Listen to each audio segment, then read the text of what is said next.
পরিকল্পনা উপদেষ্টা ডক্টর ওয়াহিদুদ্দিন মাহমুদ বলেছেন, বিগত সরকারের নেওয়া এত বেশি চলমান প্রকল্প আছে যে নতুন প্রকল্প নেওয়ার তেমন কোনো সুযোগ নেই অন্তর্বর্তী সরকারের। রাজধানীর এক হোটেলে বাংলাদেশ ইকোনমিক করিডোর ও লজিস্টিক উন্নয়ন বিনিয়োগ সম্ভাবনা শীর্ষক সেমিনারে এই কথা বলেন তিনি।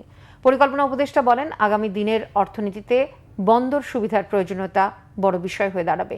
এজন্য গভীর সমুদ্র বন্দর নির্মাণ ও চট্টগ্রাম বন্দরের সক্ষমতা বৃদ্ধিতে গুরুত্ব দেওয়া হচ্ছে।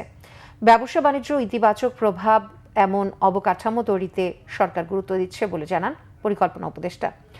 অনুষ্ঠানে বক্তারা বলেন, শুধু পোশাক খাতের উপর ভর করে অর্থনীতিকে এগিয়ে নেওয়া যাবে না, চামড়া ও তথ্য প্রযুক্তির মতো খাতকে ভালো করতে হবে। 2026 সালে এলডিসি উত্তরণের পর অর্থনীতি নতুন করে চ্যালেঞ্জের মধ্যে পড়বে। এজন্য যথাযথ প্রস্তুতি প্রয়োজন বলে মনে করেন আলোচকরা।